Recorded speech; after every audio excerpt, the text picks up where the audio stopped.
Hi, I'm David Marks from Levity Crop Science. I'm going to talk about calcium and why farmers use too much of it and how we can use it better. Okay, calcium. There's three things that a grower needs to know about calcium, and I'll talk about them one at a time. The first one is capacity. The second is transport. And the third is absorption. Let's start with capacity. Plants are made out of millions and millions of cells. They all look a bit like this. Got a cell wall, a cell membrane. Calcium sits on small proteins between the cell wall and the cell membrane called calmodulin proteins. And there's a limited number of these proteins for calcium to sit on. The easiest way to explain this, if we have a table with 5 chairs around it, there's 3 people sitting down, and we invite 10 people into the room. 2 of those people can sit down on the table and chairs, and the other 8 will have to go and find somewhere else to sit down. And that's what happens with calcium. Calcium comes into a cell, fills up the little seats that it can sit on, and when there isn't space, the cell pushes it back out again, something called calcium oxalate. And indeed, a plant can be pushing out kilos and kilos and kilos per hectare in an orchard of calcium oxalate, despite having calcium deficiency in the fruit. So there is no capacity for a plant to store more calcium than it needs. Better bear that in mind when we're growing. Transport. Okay, I'll draw a plant, and I'm not a great artist, but this could be any plant. Calcium moves through the plant with water. It's not flow and mobile, so it moves through xylem. So it's picked up in roots. It moves through the plant with water. Because of this, it moves in one direction. It moves up and out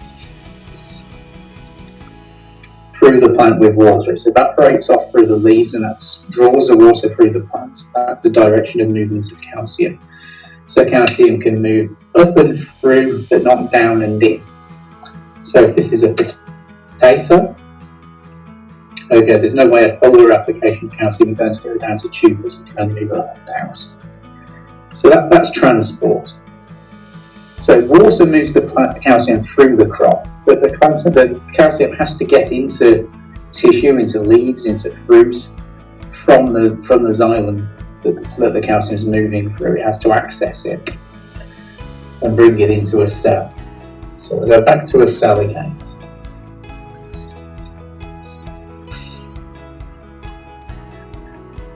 So we have calcium moving through the plant. It has to come into a cell. Calcium can't just move through cell water impervious to calcium, so it has to come in through a channel, a membrane channel.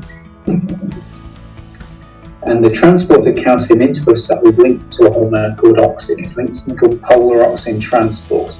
So for a calcium to move into a cell, an auxin has to move out of the cell.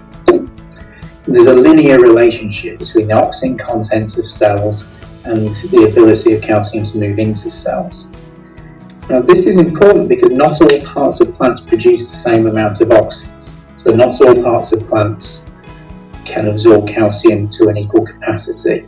And there's variation in auxin levels in plants, and therefore calcium absorption of plants, that varies in both space and time. Okay, there are parts of plants which are high in auxin and parts which are low, and there are times in the plant's growth cycle where parts of it are high in calcium and in auxin and parts where they're low. So if we look at a theoretical plant,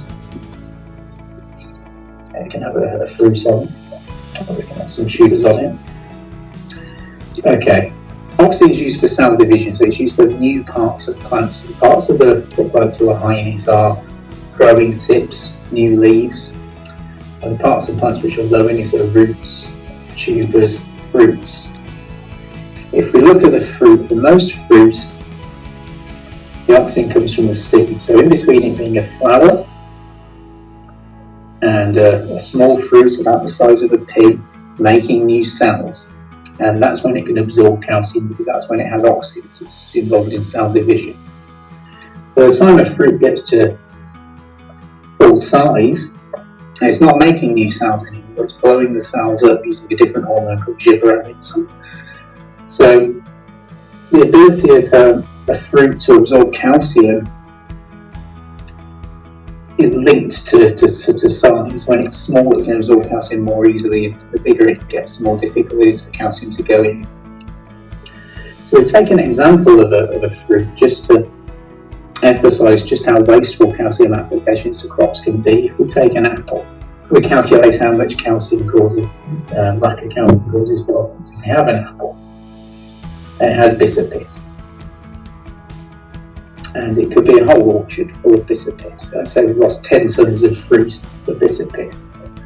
Well, firstly, the whole fruit doesn't have a calcium deficiency. It's these small spots on the fruit which have a calcium deficiency. That's about 1% of the fruit. So if we had 10 metric tonnes of apples that we've lost because of bispit, at 1%, that's only 100 kilos of calcium deficient fruit tissue. And the difference between the spot which has a calcium deficiency and the rest of the fruit is between 2 and 4 parts per million calcium. That's 2 grams per metric ton. So 2 grams per metric ton deficiency in 100 kilos is 0.2 grams of calcium per hectare. So 0.2 grams of hectare of calcium deficiency in the crop caused 10 metric tons of lost fruit. So when we think about it, we're applying litres and litres and litres of calcium to create very small deficiencies, which doesn't make a great deal of sense. Bear in mind that apple tree is probably tissue testing absolutely fine for calcium in the leaves. It's really only the fruit that has a problem. It's really only small parts of the fruit that have a problem. So what does Levity do? Well, we're interested in how plants absorb calcium. So we're interested in these mechanisms where calcium moves into a cell, which are normally linked with polar oxygen transport. And we look for ways to stimulate transport of calcium into a cell from outside a cell in the absence of oxygen. And we have compounds called calcium membrane transport stimulants, which were branded as LoCal.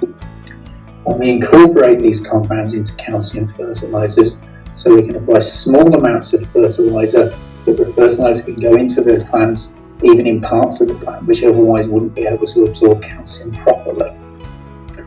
And that allows us to use very small amounts of product but correct deficiencies. And when we say small amounts, on an apple orchard we're talking 3 applications, 1 litre a hectare, removing bispit to a much higher standard, multiple applications of much higher amounts of calcium fertilizer. And we have similar results on tomatoes, but blossom and lots of peppers and potatoes for internal browning and all sorts of other crops with calcium deficiencies.